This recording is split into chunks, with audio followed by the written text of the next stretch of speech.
a little bit of their time. They don't care if they get 30 quotes. They're going to start with the cheapest quote, and then they're going to go down and down and down with the hopes you're going to go down from there.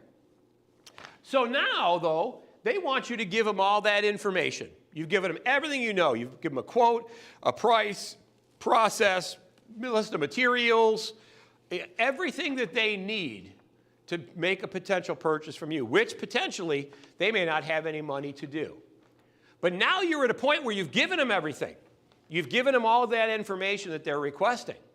And now you as a salesperson are owed an answer, yes or no. I think that's fair. Yes is acceptable, no is acceptable. I'm fine with either. But they may want to keep you in the game. Maybe it's in their best interest to keep you in the game. Maybe it's in their best interest to kind of string you along. Maybe you gave them a really, really good price, but they really want to do business with somebody else. But you gave them a really good price, which is less than that other person. And they really want to work with company A, but they're going to use your price to chisel that guy down. They're going to go to company A and say, listen, I'd love for you to do business, but I just talked to company X, and they're going to do it for $10,000. With the hopes that company A is going to reduce their price to $10,000. No, they're not going to tell you that. Your prospect isn't going to say, listen, I already picked the company that I want to do business with. I just want you to give me a really low price so I can chisel them down with it. Maybe, just maybe, or you'll hear things like this. Listen, it's down to you and 5 others. And you as the salesperson are all like, yeah. No, you got nothing. You and 5 others is meaningless, right? They'll say something like, listen, we're really close. Can you give us a little information about this? And you as a salesperson think you may have something, and then we call it show up and throw up, right? You show up, you puke all over and give them everything you want. No.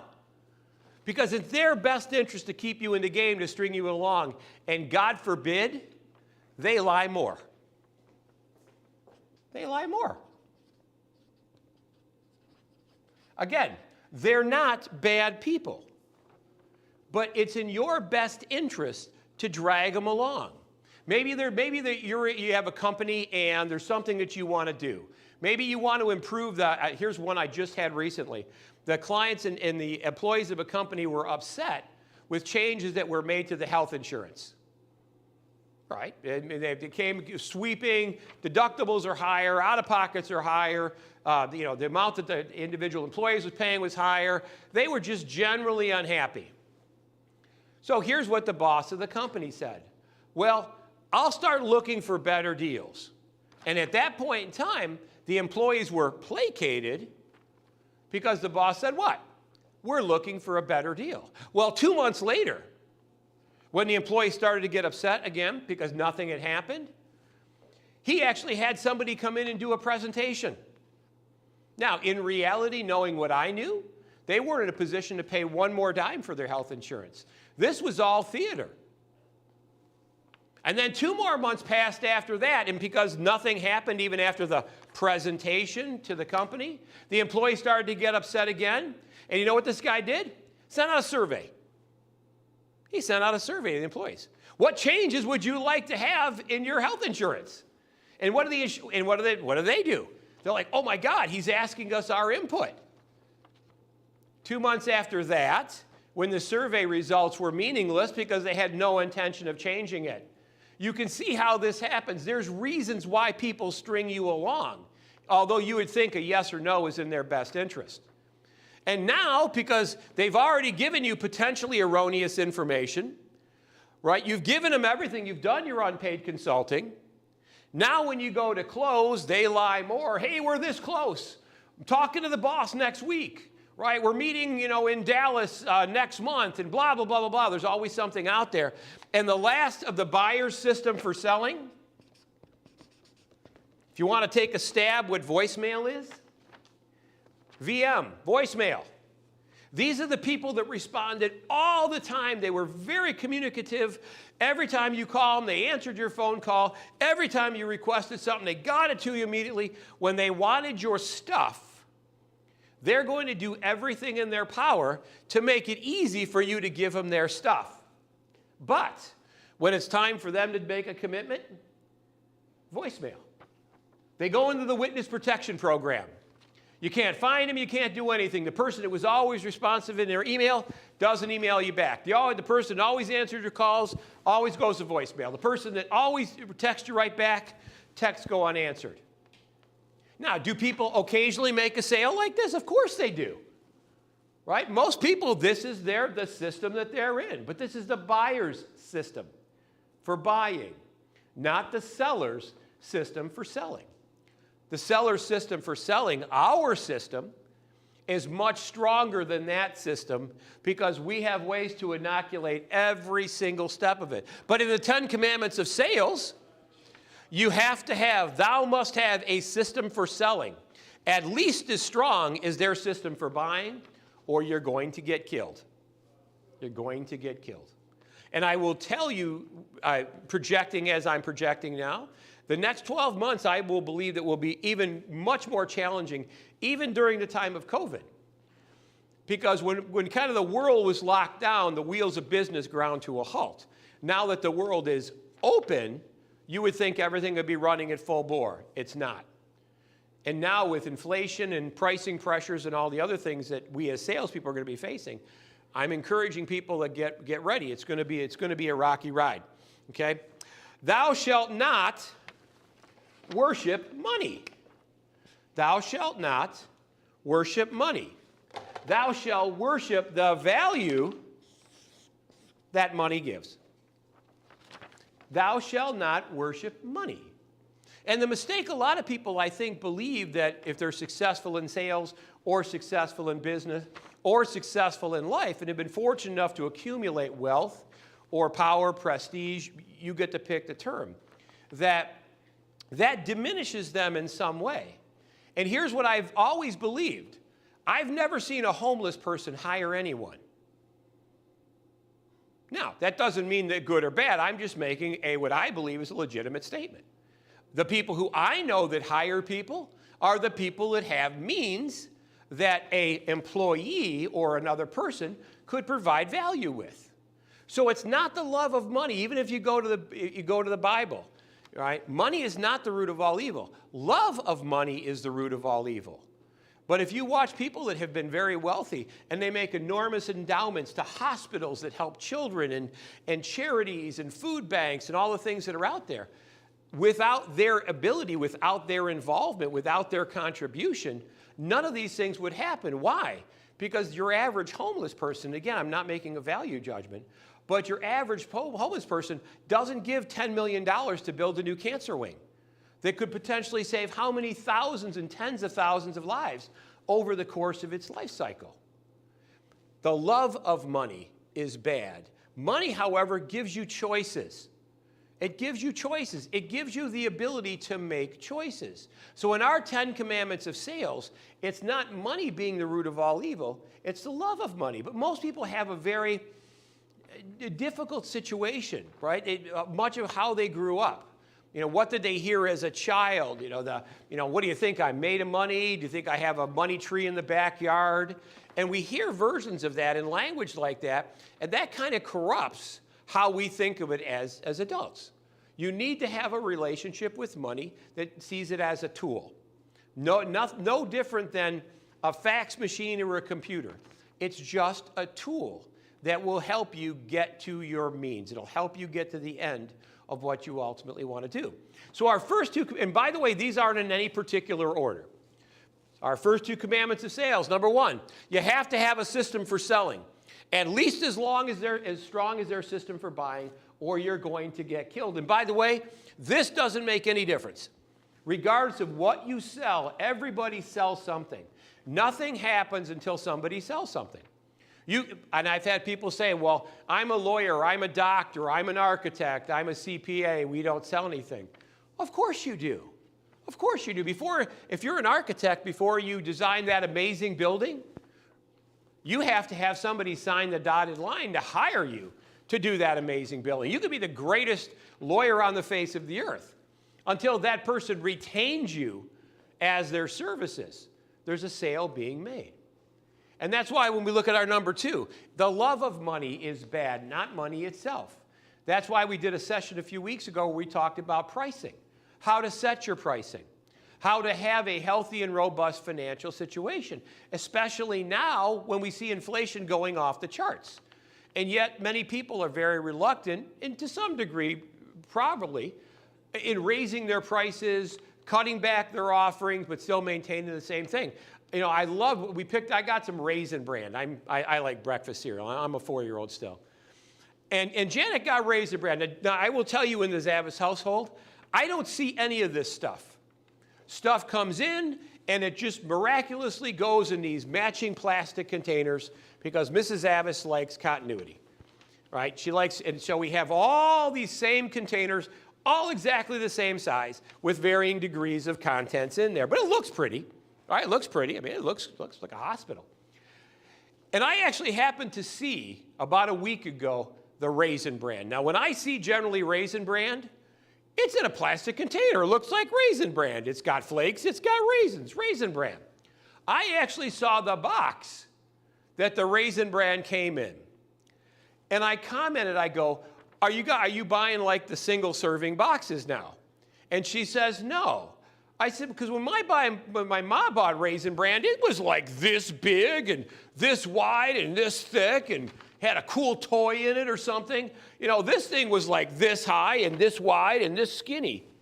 Now, of course, it wasn't a single serving, but it clearly wasn't what I was used to. Interestingly enough, as the boxes got smaller, the price still went up. Everybody is dealing with those pricing pressures the same way. It's not money, it's the love of money. Your pricing, your offering, how you get paid, your financial expectations. We are in the money business, and yet that money business part of it is the one that most people probably invest the least amount of time into it. Certainly it falls into my world of sales. Number 3, thou shalt never take a client for granted. Thou shalt never take a client for granted. Now, if you want to substitute customer for client, I'm fine with that. Thou shalt never take these people. They are the reason you are here. And yet, here's what I see all the time. A salesperson will move heaven and earth to secure a new client. They meet with them. They take them out to lunch. They call them. They go to the football game, baseball game. You know, at Red Wings when I was back in Michigan, they, wine them and dine them, and they would do everything they possibly can to take this person on as a client. And now what this client thinks is that, wow, this is a way better relationship that I have than with my existing people. They never call me. I never talk to them. They don't do anything. We never go to lunch. We blah, blah, blah, blah, blah, blah, blah. This is a way better relationship, and I like this other kind of relationship. I like being taken care of. So you move your business over to them, and then they neglect you. All those calls and lunches and Red Wings games and all that other stuff, yeah, that doesn't happen anymore. Why? Because they already now have you as a client. They've moved on, and they're showering all that love and affection on somebody brand new. No. You have to be very careful about this because, again, we as salespeople are always looking for the new frontier. We're always looking for the new opportunity. It's that butterfly in a field of brightly colored flowers. And that's absolutely destructive because we believe we have an annuity. The fact that they've done business with us in the past, they, of course, are going to do business with us now. Right? We do all kinds of advertising, and you come over and you clean my carpet. And you do a wonderful job. And I loved you. You were careful. You worried about the dog. You got all the stains out. You did a fabulous job at a fabulous price. So I leave your house thinking to myself, wrongly, by the way, boy, next time Mr. and Mrs. Jones need their carpet cleaned, for sure they're going to call me because they just love me and everything was great. Now, this is a year in the future. And Mr. Jones is going through the Val Packs, right? If you haven't seen the Val Packs, right, it's a little envelope. It's got like 30 different little coupons in there. And he pulls out one. It says, oh, 3 rooms of carpeting, $99. He yells to his wife, hey, Mrs. Smith, do we need to get the carpet cleaned? And Mrs. Smith from the kitchen goes, yes. And he goes, okay, I got a coupon here. Do. Even though the person that did it loved them, great price was, no. Most people believe that because they did a good job in the past, they're going to go to them. What if there was a different scenario? What if ABC Carpet Cleaning, who did the original job that you loved, I don't know, called you in 6 months, called you in a year and said, hi, Mr. and Mrs. Smith, it's been about a year. And generally, most people that want to get good longevity out of their carpet, a good life out of their carpet, we recommend a yearly cleaning. Should we schedule something? And then, when Mr. Jones yelled into the kitchen, hey, Mrs. Smith, Mrs. Smith, do we want the carpet cleaned? And Mrs. Smith says, yes. He goes, okay, yeah, when can you come out? Do you see the difference? Most people neglect you. Cars are a great example, right? You work with the salesman, you work with the salesman, you work with the salesman. You buy the car, what's the first thing the salesman does? They introduce you to the guy in maintenance and say, if you got a problem, call Bob. Call Bob. Don't call me. Call Bob. But next time when you go to buy a car, because you've had all the relationship with Bob, who should you talk to? You should talk to Bob, because he's the guy you talk to every other time there's a problem. But no, what does Bob do? Bob drags you right back to the salesman. Who neglected you? Who tossed you to somebody else? No. Number 3, in our 10 Commandments of Sales, do not take your clients for granted. We have a wonderful tool, and we do an entire session on this, and I'm going to give you the Sniglet version. The Sniglet version of this is this. We call it the inverted triangles. What that means is when they're a prospect of yours, they're not a client yet, they're a prospect. You have to be judicious with your time. Because there are some people that are time vampires. You know, they want 3 hours, 4 hours. Next week they want 5 hours, 10 meetings, 47 phone calls, 300 emails. They want an endless amount of stuff, and potentially they're never going to make a sale. So this is the choke point right here. That line that's running through the center, that's the choke point. And you'll see that the inversion of the triangles, as it goes down, it gets, smaller and smaller and smaller. So the first time that you talk to somebody, maybe you give them an hour. But you can see as the triangles invert, the next time that you talk to them, maybe it's a half hour. And maybe the third time you talk to them is only 15 minutes. Why? Because if you haven't been able to cover it in the hour, and now the hour and a half, and now the hour and 45 minutes, how much more do you need to talk to that person? However, once they become a client, you can see how the triangles invert, and now the longer they're with you, the more you should be giving them. The more time, the more attention, right? Especially the people that love you.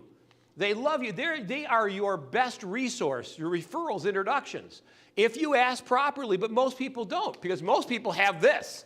That's the way it should be. Here's the way it is with most people. The way it is with most people is actually like this. Whereas you can see we invert down, they invert down, choke line, and then they invert to nothing. So what happens is as they're trying to get you as a client, they're turning it on, turn it on, turn it on, turn it on. You can see where this gets bigger and bigger and bigger and bigger. And when you buy, this is what you're buying.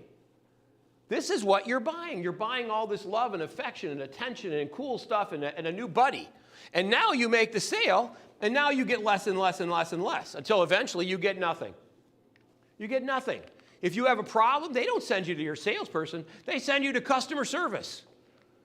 And then you talk to a stranger who knows nothing about you, nothing that you bought, nothing of nothing of nothing. You think the customer service should be talking to the salesman who ultimately sold you all of this stuff in the beginning, and yet they don't. So this is the inverted pyramid, is the way it should be. This is the way that it shouldn't be, and yet is most people. Or one equally as bad is you don't do anything different. You give them the same amount going through. You don't give them more in the beginning, you don't give them less in the beginning. You don't give them more at the end, you don't give them less at the end. This is about as neutral milquetoast as you're going to be able to find. Number 3 in the 10 Commandments of Sales, do not take your clients for granted. They will fall in love with someone else. We often say you're going to lose between 13 and 17% of your clients every day through no fault of your own. You don't do anything wrong, right? The carpet cleaning example. And we're all guilty of that. Look at all the things that we've done. Real estate's the same way. You know, when you're buying a house, you're talking to your real estate agent every hour for 2 weeks while you're putting the deal together. Same thing with the mortgage company. As soon as you close on the house, they disappear. Why? Because they believe when you're going to buy another house, you're of course going to come back to them because you did such a wonderful job and they love you. I will tell you statistically, that's not the case. It's going to be the next person that shows up in front of them that has a real estate license when they happen to be thinking seriously about the house. All right, so again, never take your clients for granted. Inverted pyramids, when they become your client, it's okay to be judicious with your time in the beginning of the relationship. However, afterwards, there is no amount that you can shower on them that's enough. You have to love the people that you're with, because trust me, they will leave you at every single turn. Number 4, thou shalt keep, we call it sharpening the sword. So I'm just going to put this down here. I'm just going to say training, because I think that's kind of a generic. Anyone who's ever read the book, 7 Habits of Highly Successful People by Stephen Covey, one of my favorite chapters is Sharpen the Sword. And if you think about it, anyone who's actually, and if you've actually physically cut wood with an axe, you understand this better than anyone else I've ever. Now, we had a house in northern Michigan. And one of the things that I loved to do, I loved to cut wood. I had chainsaws, I had axes, I had wedges. For me, a great day is a couple killians, which I don't suggest when you're cutting woods with an axe, okay? Right? And a couple cigars in a wood pile, right? I felt like Grizzly Adams, right? I would set that up there. My shirt would be off. I think I'm glistening in the sun, my fat body, fat tummy coming over my shorts. But I loved doing that. There was something gratifying about doing that. It was the hitting the wood, the splitting, the stacking it up, taking it to that, bonfire, which is going to be perfect, in another 6 or 8 hours when the sun goes down. I loved doing that. There was something, again, very, very fulfilling about that. When you look at, by the way, I misspelled that training, I-N-G. So when you think of the 7 habits of highly successful people, they call it sharpening the sword. Now, in my world, I'm going a long way to make a point. What I realized is, at a certain point, your axe just gets dull, right? Instead of hitting it with something sharp, right, it's like hitting it with a baseball bat.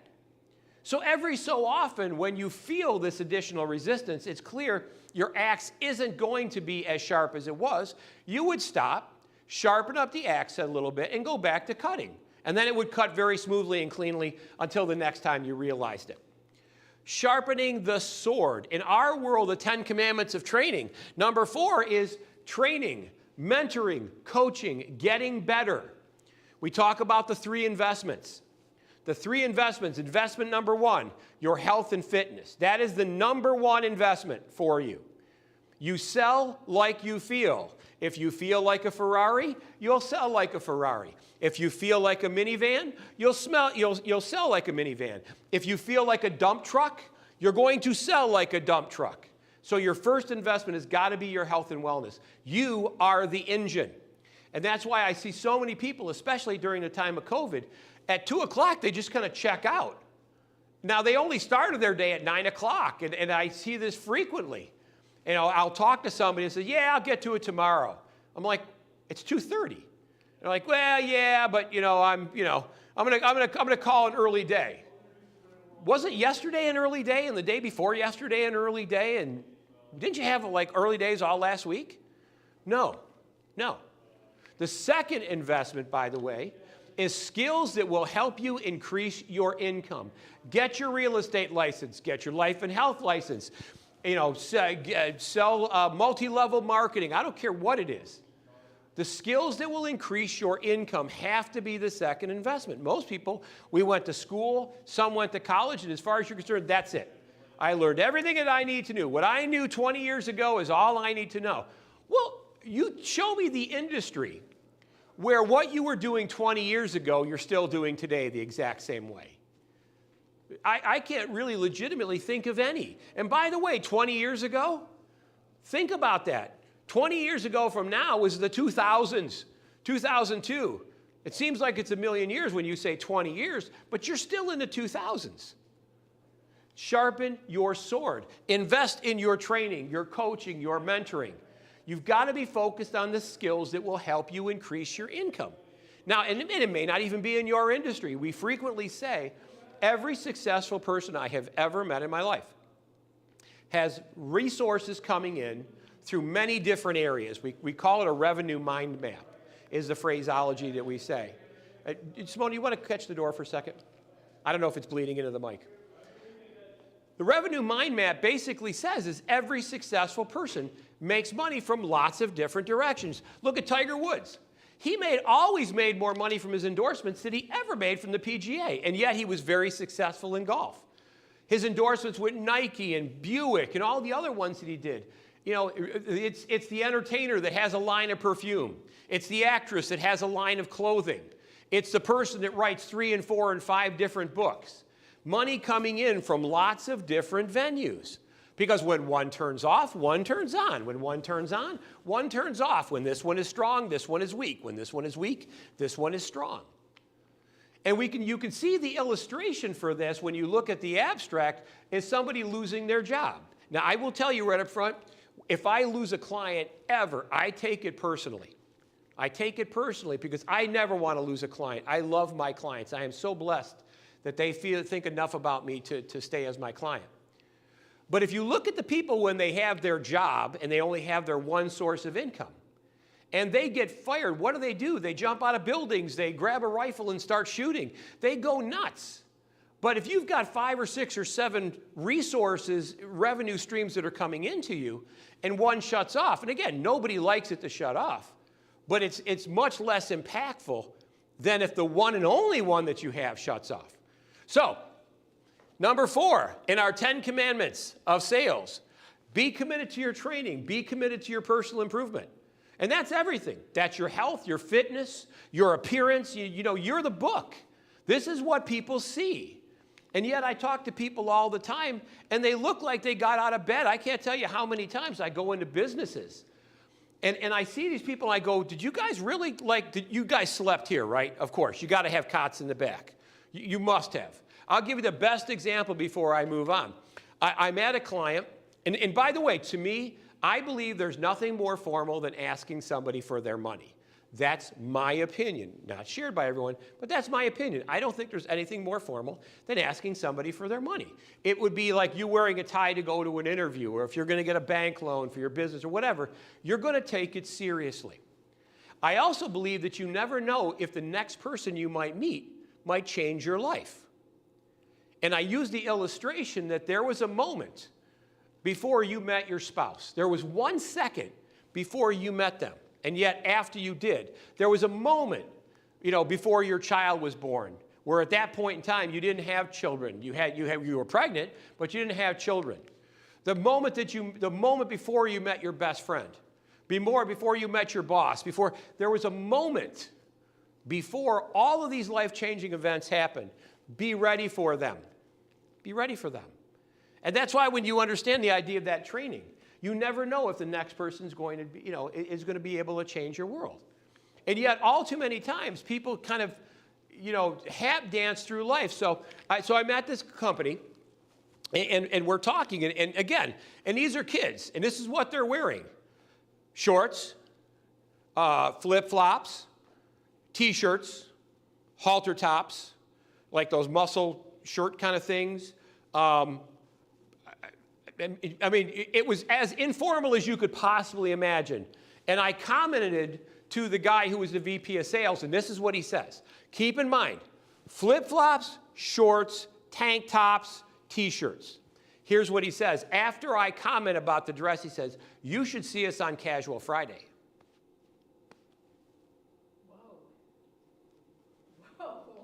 Where do you go from there? How much less could you possibly go to? Be ready. Keep your shorts sharp. You want to be able to be cutting edge. You want to understand technology. You want to understand all the cutting platforms. You want to understand all the aspects of your business, as well as all the aspects of your customer's business. I just don't want you to bring it up until it's done, until it's right. When the time is right, you'll know. So number 4, training, coaching, mentoring, all the things that are going to keep you on top of things, you have to commit in the 10 commandments of sales. Next, Honor thy colleagues.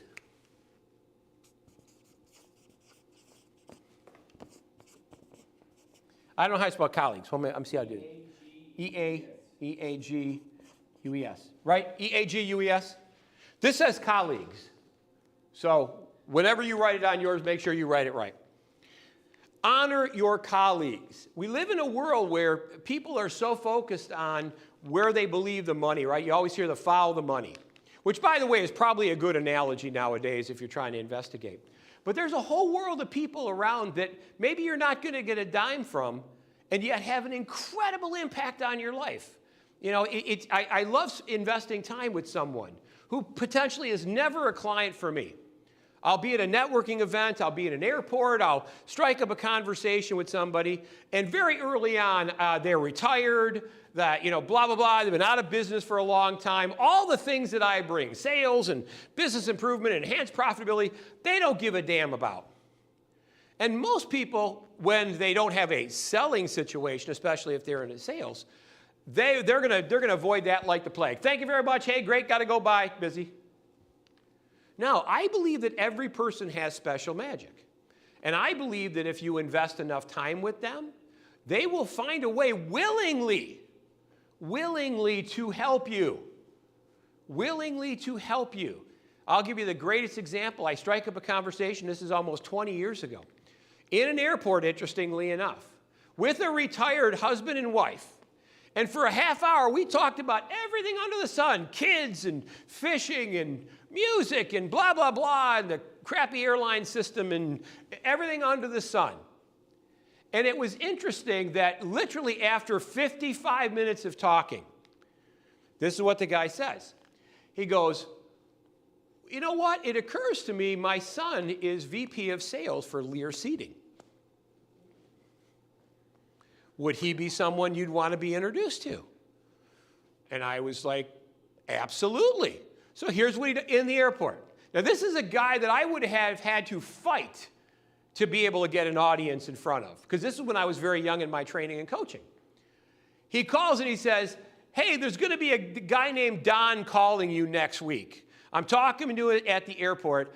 I think you should talk to him. And here's what I hear on the phone. What's his last name? And the guy goes, what's your last name? Zavis. Zavis. We didn't even get to last names. I was just Don. Here's the interesting thing about it. Had I not done the 55 minutes of conversation, if I just blew them off right off in the beginning, I would have never gotten that introduction that they ultimately turned into a sale for me. Because the guy, when I did talk to him, said, you know what? My dad's a good judge of character. He must have saw something in you that made it make sense for us to talk. What do you got? And that was it. Everyone has special magic. And that's why the colleagues part of it is different than the customer part of it, right? We talk about clients. Don't take your clients for granted. Don't take all of the other people in your world for granted. The vendors that you work with, the people that will take your money, but if you're mean to them, they'll take your money, but they'll never give you anything. They might do a good job, right? If, you know, the guy at the corner who fixes your car, you know, you drive up, you nickel dime on the price, you're not personable, you're always pissed, you're always late, it's never fast enough, it's always too expensive, blah, blah, blah. That guy is maybe going to fix your car. And he's probably going to try to do a good job. He might even try to give you a good value. You know what he's not going to do? He's never going to bring you one client. Because you've not connected with him on a personal basis. You've connected him with, as a customer vendor. So he only sees the relationship as customer vendor. He doesn't see it as friend who just happens to be able to fix my car. And that's the way I look at the people I do business with. They're my friends. He just happens to sell beer, but he's still my friend, right? He's my friend. He just happens to sell tires. And when I happen to need tires, I'm going to go to my friend. And that's the way the relationship goes, because every time they're out hunting, they're talking to somebody and somebody laments the state of the economy, the first name he's going to pull out of his quiver is mine. Hey, listen, if you're looking for ways to increase your business, you got to talk to my buddy Don. Not Don the sales trainer, not Don Zavis. You got to talk to my buddy Don. That's that. And when you get that kind of connection, you know that you've made it. Now you know that person is looking and they're hunting and they're looking for you. So honor thy colleagues. Appreciate them, thank them, Let them know. Don't assume that they understand.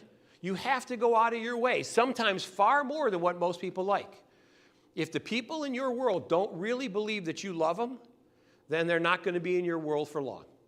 They absolutely will not be in your world for long. They have to feel it. Time is the currency of love. Investing time with them, helping them when they're having challenges, helping them when they're having problems. Be there when the time goes bad, because then they're going to be with you when the time goes good. Honor thy colleagues. Number 5 on the 10 commandments of sales. Let me make sure we're staying on track. We've got 5 more to go. Let's keep going. Thou shalt not kill your success with negative thoughts. Kill success. Nobody works on a Friday. Nobody works on the day after Thanksgiving. Nobody works during the summer. Everybody's on vacation. The economy's bad. I'm not going to call anybody because they're not going to call me back. I don't want to invest in advertising. I don't want to spend a lot of money on an ad if nobody's going to respond to the ad. You know what? I went to that networking group one time about a year ago. I didn't get anything out of it. I'm not going to go back again. Everything's terrible. Everything's bad. The gas is too expensive to do cold calling. The inflation's bad. I don't want to talk to my clients and tell them that the prices are going up.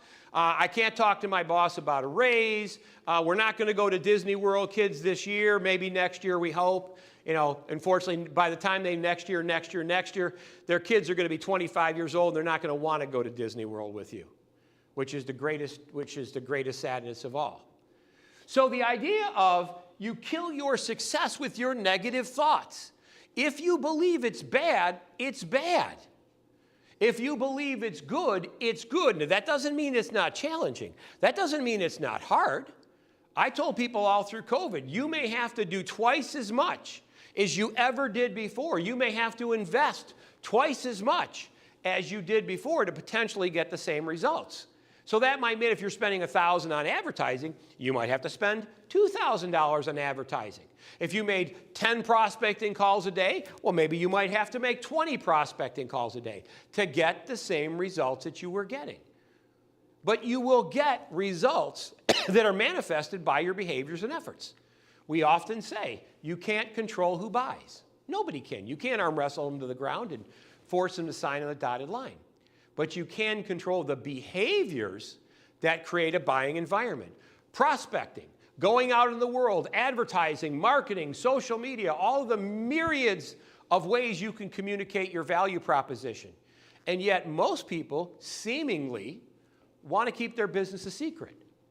I'll talk to somebody and they'll say, well, yeah, I got a Facebook site. We don't do anything with it, but yeah, I got one. Okay. Oh yeah, we're on LinkedIn.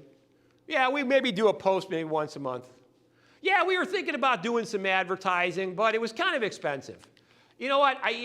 We probably should have some salespeople, but they're so hard to train, and the economy's bad, and blah. And there's a million reasons. And by the way, it's the self-fulfilling prophecy. It's the doom loop. We talk about it in advertising. Times are challenging, money's tight. You cut back on your advertising.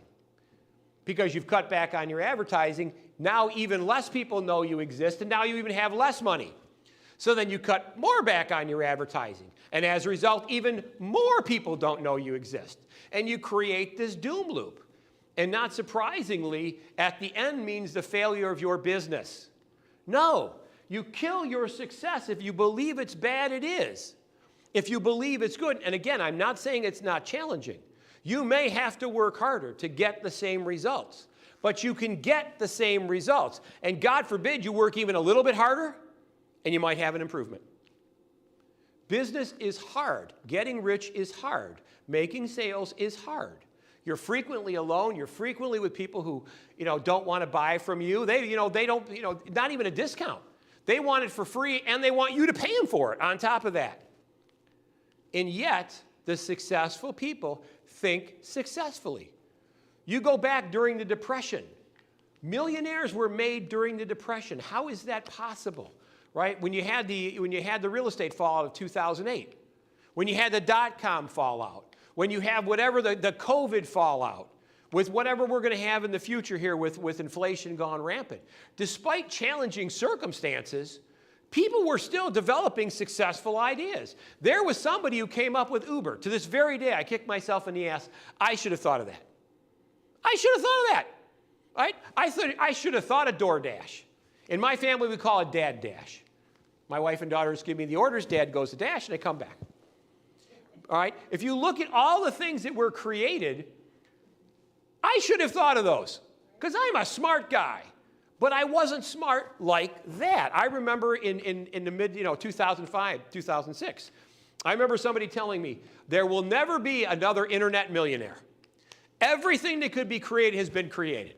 The dot-coms, everything that people could think of has been thought of. There's nothing else is going to happen. Now, we know that's wrong and that's stupid. Every day new opportunities are created and empires are created and empires fall. But if you have to believe you can. I have a great line, and I've said this before.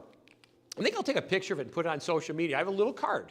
This was printed, just type card. It said, I will do today what others will not, so I can live tomorrow as others cannot. Now, for example, when you look at something simple like preparation, I shower every day as if today was my wedding day. Every day. And I frequently see people that come out and they go into the business world unshaven, no combed hair, kind of what, I'm not picking on you, right? But the idea is that most people don't prepare, so when something comes up, they're not ready for it, right? They meet the person that could change their life, right? The next biggest client they could ever meet. Well, you don't meet these people you meet them like in line at McDonald's. That's because they're just people. If you're out in the world, that STP, see the people. For those that are writing notes, write this down. Every dollar that you've ever gotten in your life, you got from somebody else. Be an expert on somebody else. And the nice thing about it is every day, they just show up. You don't have to invite them. They just show up. They're just out in the world. And yet, we fail to take advantage of those. We kill our success. It's the person that says, you know what? I got a wife and kids, and, I'm not going to be able to start my own business. I have responsibilities. Now, I'm not saying be frivolous. I'm not saying be stupid. But here's what I am saying. In the words of Yoda, do or do not, there is no try. The wealthiest man in the world, the poorest man in the world have the same amount of eyes, probably the same amount of fingers. They probably both have 2 ears, likely have 2 legs, hopefully have 2 arms. You have everything you need to be whatever you want to be if you're willing to try to get there. And yet so many people surround themselves by negative people that it's almost like a disease that kind of a parasite that festers in them, and whatever desire they had or ability. Tell you what, spend enough time with me, I will convince you can walk on water. You'd be like heading to the pool, right? That's it, Don's got me, well, I'm walking on water. Now, obviously you can't walk on water, but you have to be 10 foot tall and bulletproof. When you go into that sales meeting, you got to believe in your heart of hearts that they're going to love you, not just like you and buy from you, love you, and tell all their friends on how amazing you are. Now, here's the funny thing about it. When you believe that, it actually happens. It legitimately happens. You look at the most confident people, I don't mean boastful and arrogant, but I mean confident people that know the value, that know the products, that know the services, know the value that it brings. It's that positive self-talk. And so many people surround their world by negative self-talk, and then they wonder. So one of the 10 commandments of sales is don't kill your success with negative thoughts. Are things hard? Yes, of course they are. Are they hard like they were 300 years ago? No. You go places in the world that the poorest person in the U.S. is middle income probably at our places in the world. You want to go see terrible things? Trust me, there's lots of terrible things in the world, well worse than anything you're facing now. If you believe you can, you can. If you believe you can't, you're right. You can't. Surround yourself by positive people. Go on YouTube. Go, buy audio books from successful people that talk about how when it was tough and when things really got dire, they had to dig deep and find it. But thou shalt not kill your own success with your negative self-talk. Thou shalt live a life of prudence and restraint. Prudence and restraint. I'll give you some examples of the prudence and restraint. And for those that don't know prudence, it's just be practical, don't be stupid. And what we find in a lot of cases, and you hear the stories always, it's the person that won $5 million in the lottery 3 years later, they're bankrupt. It's the NBA player that was making, $3 million a year for the last 10 years, and 2 years after that, he's penniless. And you think to yourself, how is that even possible? You would think you would just buy crap and then have crap to sell. No. Some of it may be in that part.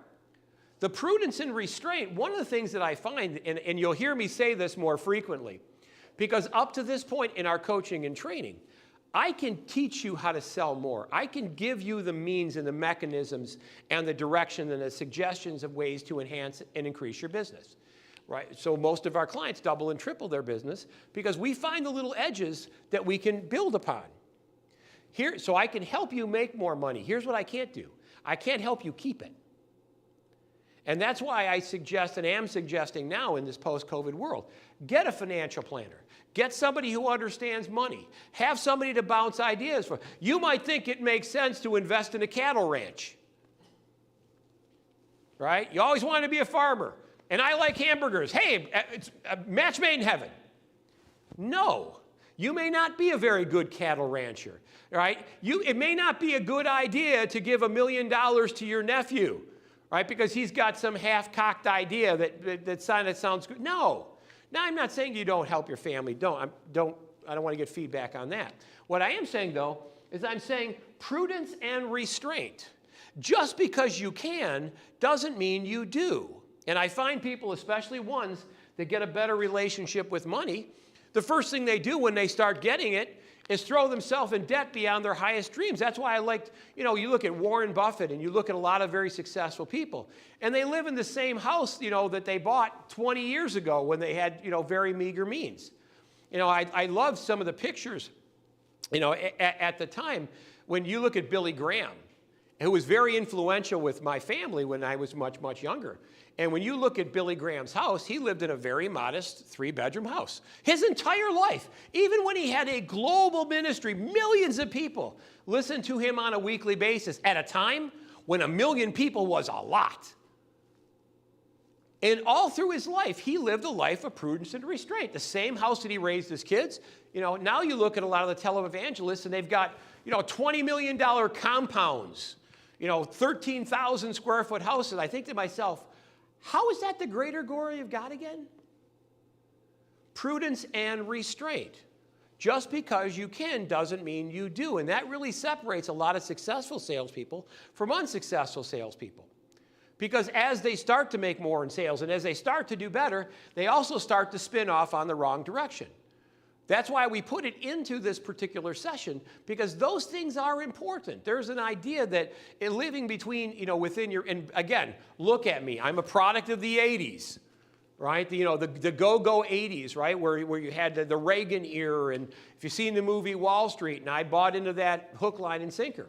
The reality is, though, is that when you do have success, it just gives you options. It gives you choices. It gives you the ability to do things that the lack of success or the lack of means or the lack of resources doesn't allow you to. Here's what I want. Go make $1 zillion and give away a ton of it to people that need it. I love Warren Buffett, right? He's clearly one of my idols. And if you don't know who he is, I strongly encourage you. Warren Buffett, depending on the date and time and in the status of Berkshire Hathaway, which is his company, is always in one of the top 5 people in terms of wealth in the United States, $30, $40 billion. And I remember years and years ago when I read that here is one of the top 5 richest guys in the United States, gives away 2/3 of his fortune to the richest guy at the time in the United States was with Bill Gates. So here is Warren Buffett gives 2/3 of his billions to the Bill and Melinda Gates Foundation. So like the third richest guy gives 2/3 of his money to the richest guy. If I had $44 billion, I would sit naked on top of it. I would have a giant pile of money, and I would just lay naked on top of it. Now, in reality, I know that I wouldn't. If I had it, I would give it away, right? Because I look at myself by percentage comparison and say, you give away a lot. Why? Because I have been very blessed. Why? Because this is critical in sales. In order for you to be successful in sales, you've got to have some restraint.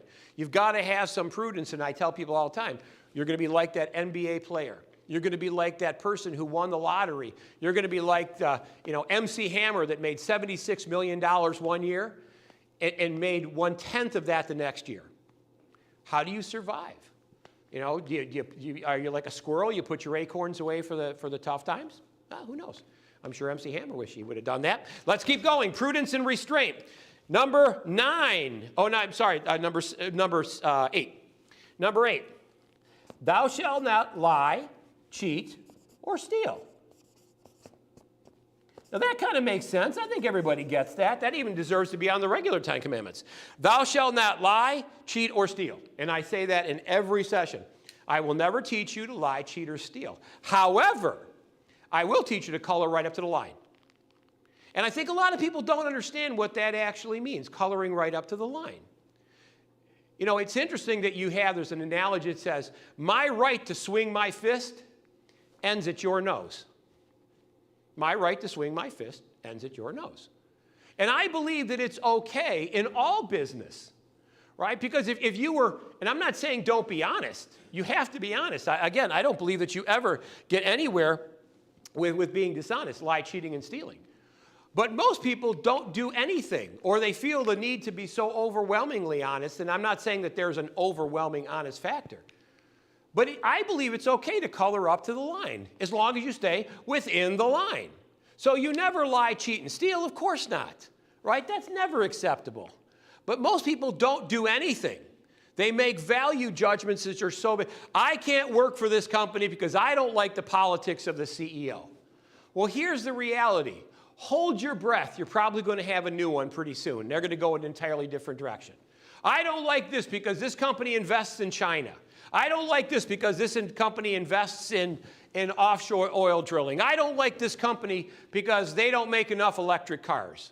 I don't like this, I don't like that. It's interesting because we're in a brave new world here. Now, I just turned 61 on August 4th, so I am clearly not the voice of all wisdom. Thank you. I'm probably the least of all wisdom. But I can remember there was a time when you were judged by what you did wrong. If you had a business and you did something wrong, that's how you were judged. You were judged by what you did wrong or what you did right. Right? If you did something right, you were judged. You did something wrong, you were judged. But you were judged by your actions. Now in 2022, that's not the case. You're not judged by what you do. You're judged by what you didn't do enough of. I'll give you some examples. My wife and daughter, we bought shoes from Todd's. So if anybody knows about Todd's Shoes. Todd's Shoes program is that for every pair of shoes they sell, they give a pair of shoes to somebody else. Now, by the way, I don't know if that ever actually happens. They say it does, so I'm going to take them at their word. So I believe that when I bought the Little Princess Todd shoes, which, by the way, were not really attractive shoes to start with, judgment call. So the Little Princess and Mrs. Zavis gets Todd shoes. And when we bought the shoes, they had a little card that came with it and said, thank you so much because of your kindness and generosity. We've donated a pair of shoes. And they showed all the places where it goes. New Guinea, this place, that place, Africa, South America, Guatemala, all the really terrible spots. Now, do the shoes get there? Who the hell knows, right? But if they say they are, I'm going to take them at their word. But here's the new thing that's happening now. Now these other people are going to the other shoe companies and saying, well, you don't give a pair of shoes away. Todd's doing it. How come you're not doing it? Or you don't give $1 million to Greenpeace. Or you're not saving the whales. Or you don't have all of these crazy human resource programs and outreaches and everything else to take care of every marginalized group on the face of the earth as a new one pops up. That you can't chase that. You can never chase that fish around enough because eventually there's always a new one on there. Now, I'm not saying don't be sensitive to the world. I believe that a good corporation is a good corporate citizen as well as a profitable company.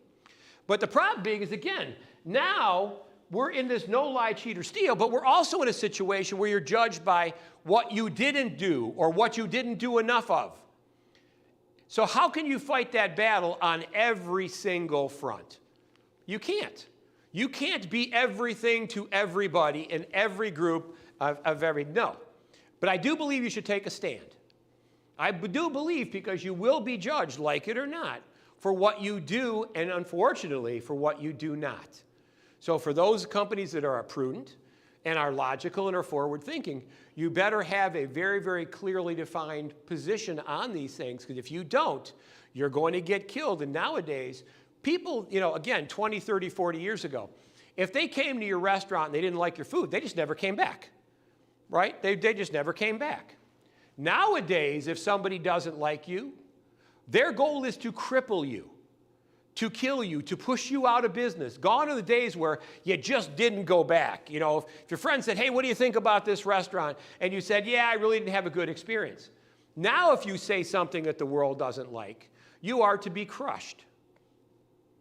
The world we live in. So you have to be even that much more prudent that the things you do, the things you say, the positions that you take. So in that 10 commandment of sales, not only is that lie, cheat, or steal a big deal, but now it's being judged for the things that you don't do. If you don't hire enough of the people that should be hired, if you're not giving enough money to this particular cause, all of these things are coming into play, and they are only going to get worse. Let's keep going because I got to get through at least 2 more. All right. Thou shalt not bear false witness. False witness.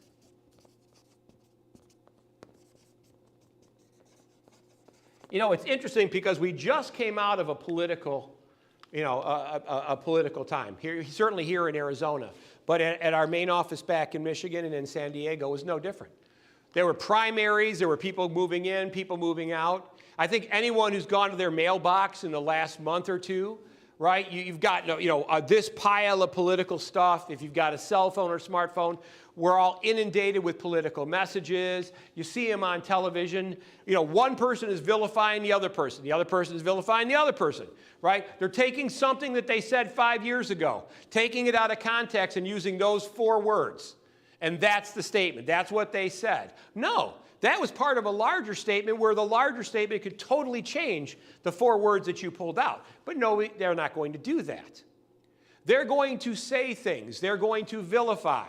If your competitor does something, and when asked about it, right, when you say things that aren't necessarily true, nowadays it's almost like, and I hate to say this, lying is so in the lexicon of business that it's almost like it's okay. People realize, and I think it might have started even going back to the 50s and 60s with a lot of the cigarette companies that potentially knew that their product was deadly. And yet I remember being born in the early 60s to parents that both smoked. I remember when they had doctors on television saying that the menthol in cool cigarettes soothed a sore throat. This was a doctor. I remember being in hospitals where people that were in the bed in the hospital were actually smoking in bed in the hospital. There were ashtrays in the hospital rooms. For those that are old enough, you could smoke on an airplane. On an airplane, right? There's a whole generation that are like, no, you could never do that. Yes, you could. And people did. There were times when you could say anything you want because you had free speech. You could endorse, not endorse, it didn't make any difference. Now we come back to this false witness. Anything is okay to say. I believe that business is elegant. I believe that business is classy. I believe that character counts. I believe that honor counts. My God has told me I can be rich beyond my wildest dreams and still be a person of character and ethics. It starts with you. And I've had people say, well, if everybody else is lying, of course I got to lie too. No, see, I've never believed that. I've never believed that if everybody else does it. What did your mom always say when you were young? By the way, when you were born, your mom was giving you the book of phrases. Every mom has the same one. You don't know about it until you become a mom and you get the book, right? So if Billy jumped off the bridge,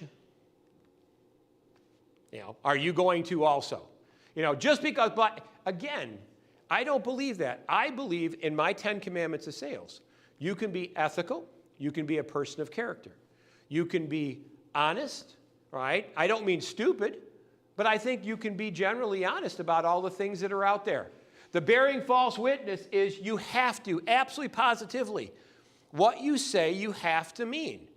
There was a period of time, and it wasn't that long ago, and for anybody who's watched the old movies, my word is my bond. I don't need a contract. My word is my bond, because there was a time when your word was your bond.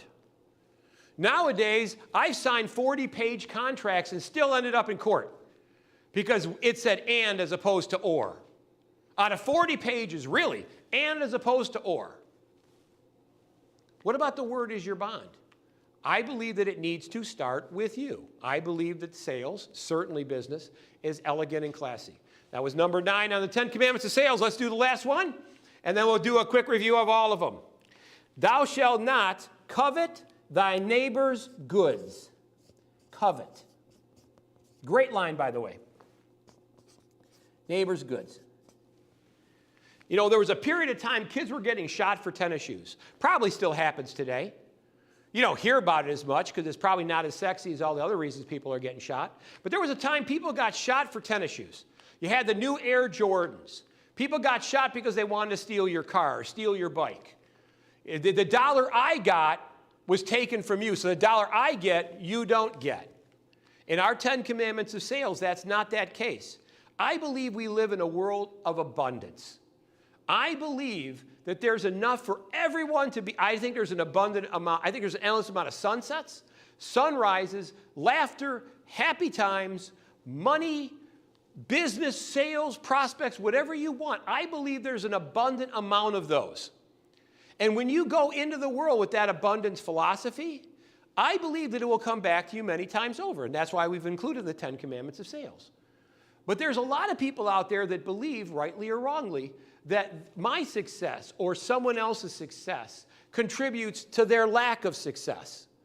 And you see it all the time, especially in businesses that have 20 and 30, 40 sales. You've got, this person that's killing it, makes their quota, exceeds the quota by 20%. And then the rest of the group is out there saying, well, nobody's buying, nobody's doing anything, nobody's doing, everyone's chiseling us on the price. And the boss goes, well, wait a second. How can this guy do it? How is he doing it and you're not? Because there's that belief that, again, the dollar I get means now there's one less for you to get. You have to believe in the idea of abundance. I believe that it's a win-win. When I do business with someone, I want them to be so thrilled about doing business with me as I am thrilled about doing business with them. And their success is my success, and my success is their success. We have this, it's interesting because if you look at parasitic versus symbiotic relationships, the successful companies see the symbiosis. They don't see the win and the lose. And there was a long time where salesperson, I got one. They saw it in terms of win and lose. The successful companies see this symbiosis in their relationship where the customers are integral to us and we're integral to the customers. Apple, I think, is a wonderful example. This is a tool. This is a product that has weaved itself with incredible loyalty into the world. The people that love Apple computers will only use Apple computers. They could never imagine using a Dell. The person that likes an iPhone could never imagine using a Galaxy, even though they might be wonderful phones. The level of loyalty is so high with them. But we live in a world, again, where you've got forces pitted against one another. And that's why when you look at the bottom one, covering thy neighbor's goods, and you see it all the time. Social media, I think, is a great tool to have. But it's also a very poor tool because it shows comparisons. You see people there all the time, and it looks like all their social media posts, they're happy and they're wonderful and they're smiling and the sun's always up where they are and everything they're doing is amazing and super fun and great. And on the surface, you're like, how come all these people have all this? right? And I'm working hard, I'm trying, I'm doing my thing, and I'm not getting it. It must be because of them, not because of me. It's because of them. You can hear when people say, when they look at your success, and they'll use these words, must be nice. Must be nice, right? Implicit in that phraseology is that you didn't work hard and diligently and dutifully to be able to get the level of success that you've had. That you were given or inherited it or in some way, shape, or form were able to get something beyond what they were able to get. So the 10th commandment of sales was created out of literally a young woman saying, Don, what should I not do? Most people come to myself or John as sales trainers and coaches and say, tell me what to do. Tell me the words to say. Tell me the circumstances to do it. Tell me what to do, not what not to do. And that's why we developed this. It was so interesting. And it really literally wrote itself. Normally, sessions go over a period of time, weeks, sometimes months, as parts and pieces are built into it. This almost wrote itself in literally about a 3-day period of time. Because the don'ts, the thou shall nots, were so obvious. And they were so meaningful, and they were so visible, unfortunately, in today's world. So let's go quickly through them, top to bottom. 10 commandments of sales. You must have a system for buying at least as strong as their system for selling. If you don't, they're going to kill you.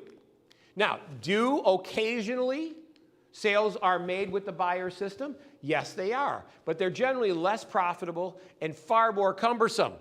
They may not tell you the truth in the beginning. In fact, they may believe it's in their best interest, although they're wrong, in their best interest to lie, to conceal, to contrive. Why?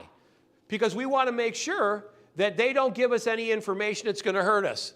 Unpaid consulting, they want to know what you know. They want to get all of your information. They don't want to pay for it, but they want all of your information.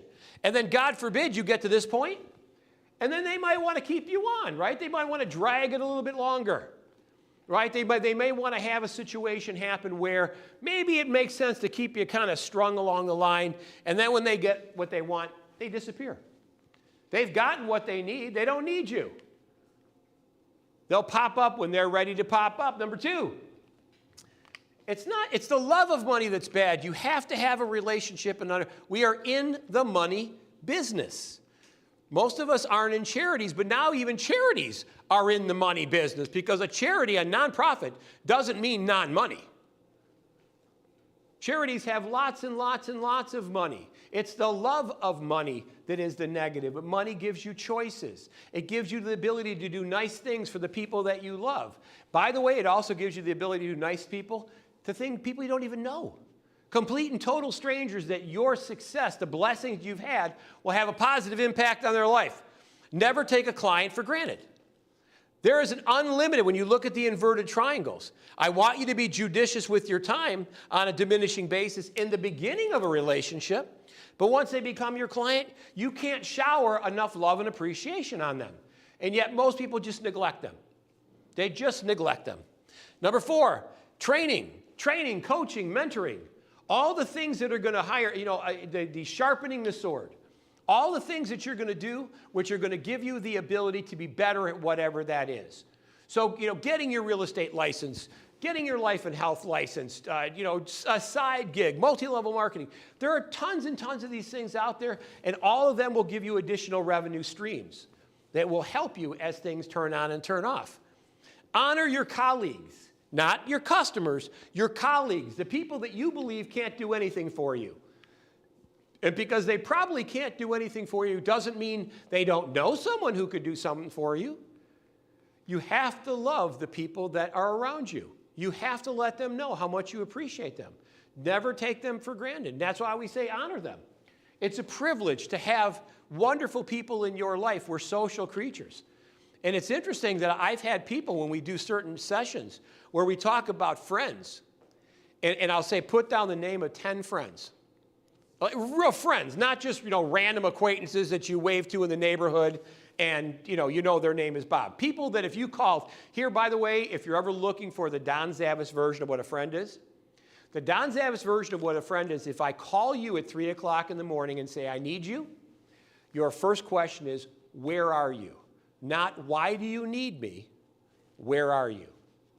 Because why you need me is meaningless, right? If somebody calls me at 3 o'clock in the morning, they're a friend, it's like, where are you? I'm on my way. Not, well, tell me what's going on and I'll make a value judgment of whether or not I'm going to come. If you call me at 3 o'clock in the morning and you're a friend and you need me, I'm on my way. Don't worry, I'll get filled in with the why. Right now, the only thing I care about is the where. How do I get to you in the fastest time possible? So if you've got a friend out there that you know if you call at 3 o'clock in the morning, the first thing you're going to say is why? They're not a friend. And I have people that struggle to give the name of 10 friends, 10 people that would do that. We're social creatures. We work on that, all right? Don't kill your success. If you believe you can, you can. If you believe you can't, you can't. You get to decide. Surround yourself by positive people, strong-willed people, optimistic people. I tell everybody I have a great life. I don't have a perfect life. I have a great life. Because whatever problems that I have, I generally have the means or the ability or the brain power, whatever, to overcome. Is it easy? No. But if you believe you have a great life, you're going to have a great life. If you believe you have a terrible life, it's going to happen. Prudence, restraint, living between your means, going to sleep at night and not be beholding to anybody, not doing things that you know are intentionally wrong. Lie, cheat, or steal. Well, that goes without saying. Don't do that. But it's okay to color right up to the line as long as you're in the line. It's when you go beyond that that you actually run into problems. When you look at the idea of false witness, it's very easy to jump on the negative bandwagon out there. It's very easy to say, it's very easy to kick people when they're down. No. I believe that business is elegant. I believe a life should be elegant. I believe that business, certainly sales, is noble. I believe we have a higher cause. I believe the best thing for a person is a well-trained, capable, conscientious, and ethical salesperson. I am the brochure. I will always be honest with you. You may not like it, but I will always be honest with you because as long as I'm honest with you, I never have to try to remember my lie. And then finally, covet thy neighbor's goods. You want the new Corvette? Call me. We'll figure out a way to get it to you. And I see people all the time, well, I'm never going to have $1 million house. I'm never going to have a $10,000 watch. I'm never going to drive $100,000. Sure you are.